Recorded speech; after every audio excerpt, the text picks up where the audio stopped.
what you just told us is that our solar system is from the same primordial pond, and what we think is gravity is actually just trillions of entangled molecules trying to reconnect. Essentially, yes. So evaporating is a little like ascending in this analogy of yours. A little, perhaps. Your vibration changes, and you go from a solid to something more evolved. Not now. Getting back to gravity for a second, is there some way we could use gravity, Entanglement. this force, to our advantage? Sorry, I have to take this.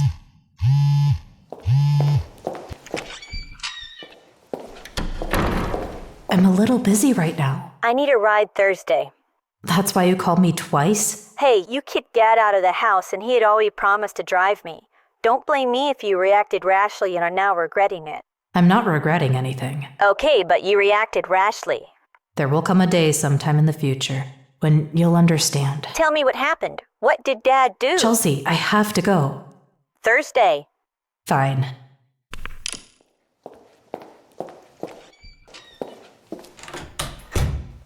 Apologies. Senator Stevens believes our honest guest owes him something. That's not what I meant, and you know it. I think the senator is being perfectly reasonable. And as a sign of good faith, we need something tangible. I'm sorry, like what? Something of value to our world. Something useful that they're willing to share. They are sharing what they believe is useful. I don't mean disrespect, but I've lived through the 1960s. How about zero-point energy? We currently use nuclear fission as an advanced way. Do you understand that you will not require energy or anything from the material world if you ascend? But until we ascend, we have needs. The nuclear fission you currently toy with will have disastrous consequences. In a world of shifting plate tectonics, you need to utilize nuclear fusion like the others do. See? Now we're talking. Others? The others on your planet. Sorry, I'm not following. Is there an economical way for us to achieve nuclear fusion that's safe? Yes. You need to entangle the atomic nuclei to overcome the repulsive electrostatic forces. Is there an easier way of explaining that? You need to create gravity between the atomic nuclei. Is that difficult to do? No. The other race on your planet uses atomic fusion extensively. I'm sorry. Other race? There are 2 technologically sentient species living on your world. You are the one that lives above ground. The other lives in the ocean? No, you live on the land. They exist beneath it. Okay, I think I speak for everyone when I say we could use a break. The networks of tunnels we've dug for public transportation are below ground, but we're the same race. The race that uses miniature suns to power their cities and which live beneath the surface are what I'm referring to. I think you're mistaking our world for another. We have no other race living underground. Yes, you do. Please, accept my apologies. It comes to us as a surprise that anyone is living with us. We thought we were alone. We are alone. You must realize that a city beneath the surface could never sustain itself. But it does. Does this city need sunlight? Does it need water? It has nuclear fusion. It has sunlight, and each city receives the fresh water present beneath your world oceans. So there's cities beneath the land and fresh water beneath the oceans. Yes. Have we heard enough? Please tell me we've heard enough. There's fresh water beneath the oceans. And what planet are you from again? The oil industry uses freshwater reservoirs to clean their underwater machinery. It earns them an extra 15% in profits compared to using salt water because salt water corrodes. What are you talking about? Fresh water from where? Using too much water in these reservoirs can cause the land on shore to sink. You see, the aquifers on land are connected to the aquifers under the ocean. You're actually suggesting that there is fresh water beneath the ocean. I'm merely pointing out that there's access to water and potentially sunlight.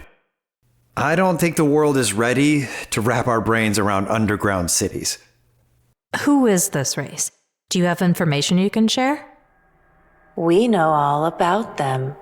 We've been watching them as much as we've been watching you. So you're certain this race exists? Yes. How deep are these cities? How would they negate the heat or the pressure of living beneath the surface? They exist at a boundary between layers. And how far down is that? Obviously, far enough that you haven't detected them. How would they cope with the pressure, let alone the heat? These cities can only exist at the boundary that they currently do. The same way that your planet can only exist at the boundary in your solar system that is a perfect distance from your star. Great.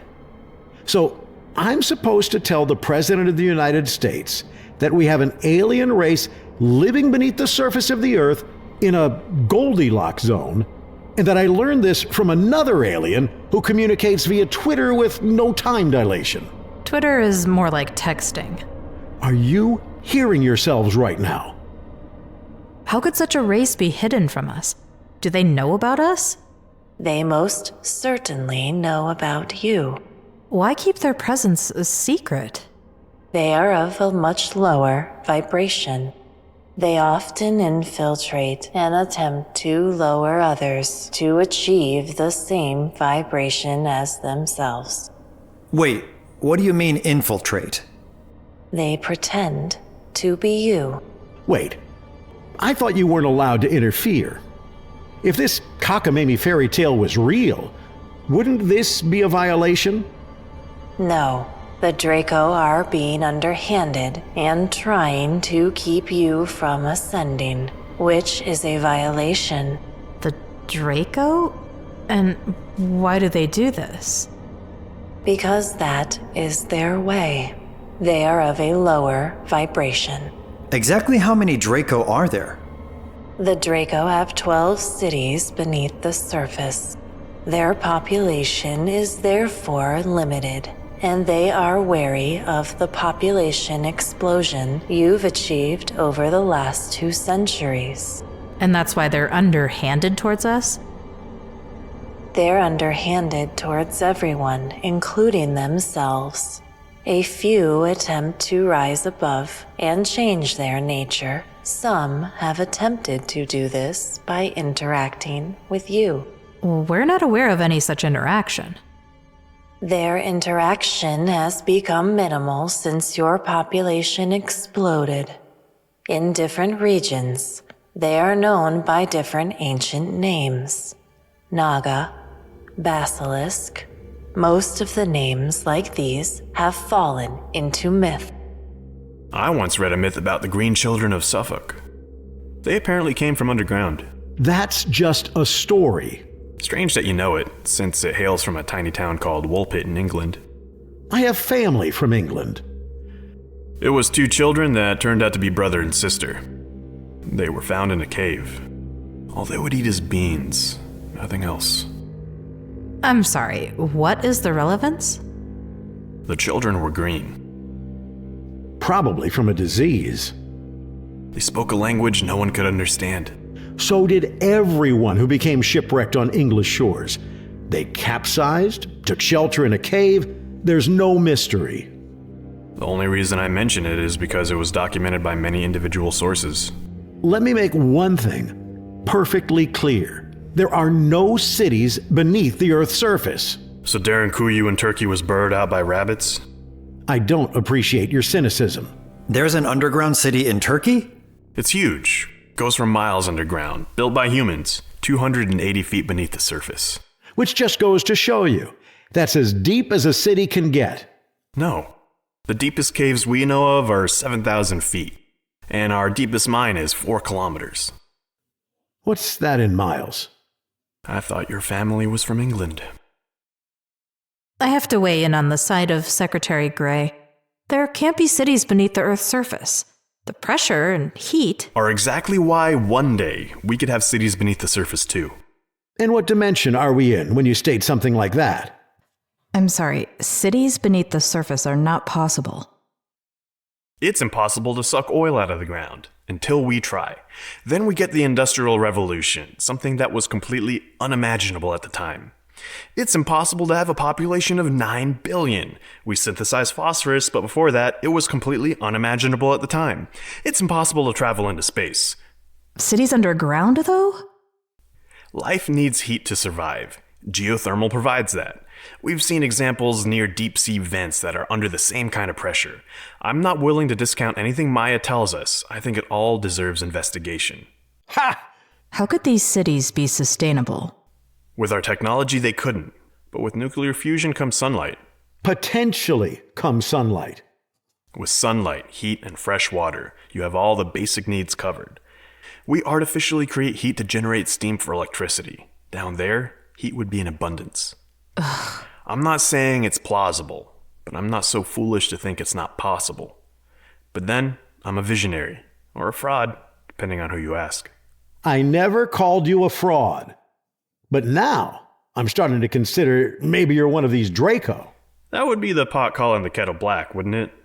You're the one rejecting everything that's been stated today. And that's because what's been said so far has been complete bollocks. Try to imagine the first triangular sail that appeared on a sailing vessel.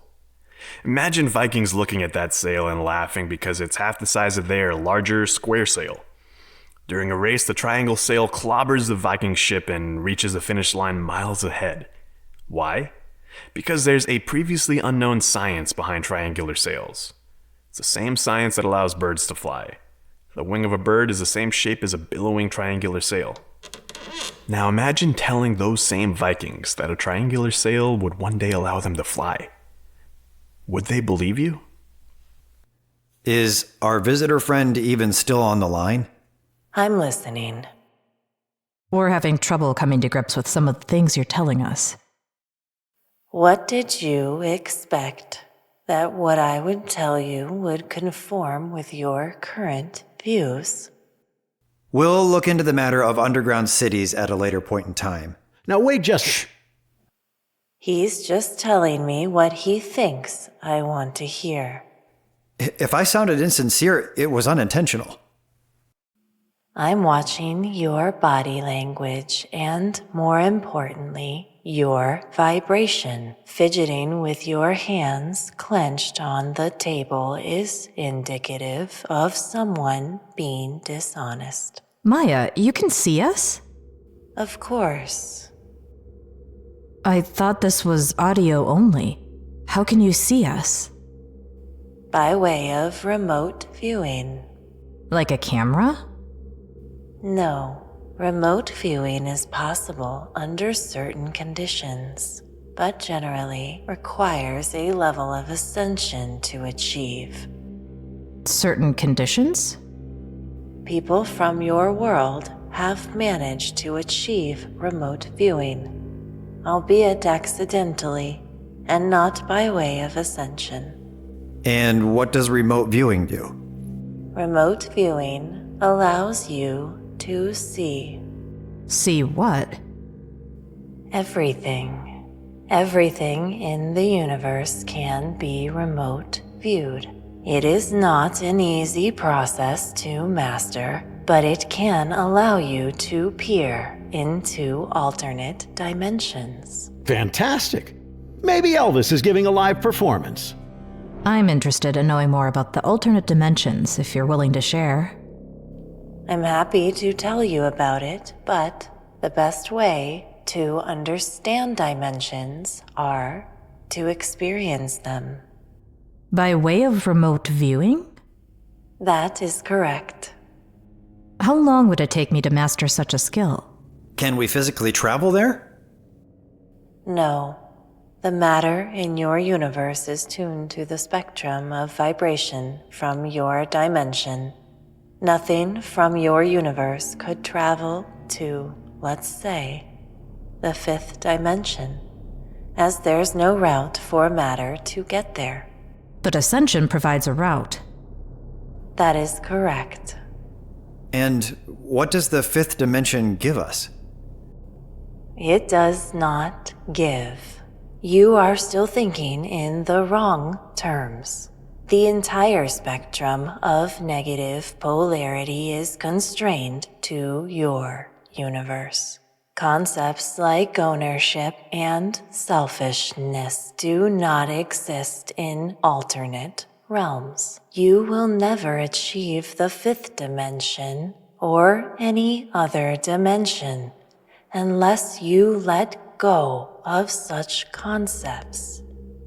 So negative polarity is not a good thing. It's neither good nor bad. The reason you want to achieve the fifth is to bask in the positive polarity that the fifth provides. It is quite simply the goal of all sentient life. And we're just supposed to take your word on that. As I stated, the fifth dimension is difficult to describe, and therefore best to be experienced by the individual. Has anyone ever breached the fifth dimension without the use of remote viewing? Yes, many have glimpsed it. So where we go when we die? No. You are in a cycle that repeats itself until you achieve ascension. Once you do, you begin a journey that takes you through the remainder of the dimensions you have yet to experience. You either continue cycles or break the pattern to access interdimensional navigation, awaken lucidity in a dream state to access death, and this allows navigation for those realms. The most important human experience is to reunite with the white light. How do we know which dimension we're in? The fifth dimension is white and can be accessed through the 14th chakra.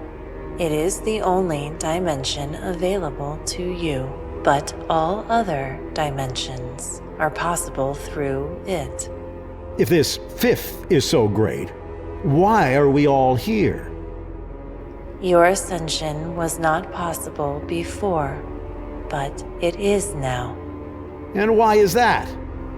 You needed experience to evolve. I'm feeling pretty evolved right now. How about you three? You needed to experience negative polarity and have the strength and wisdom to let go of it. Maybe I like negative polarity.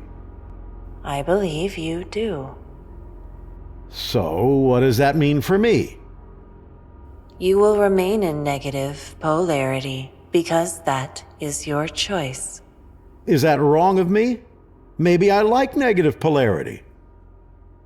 There is no wrong or right regarding what you choose in this existence. Some choose to ascend quickly, others take time. How much time? Lifetimes, for some. But everyone eventually chooses ascension?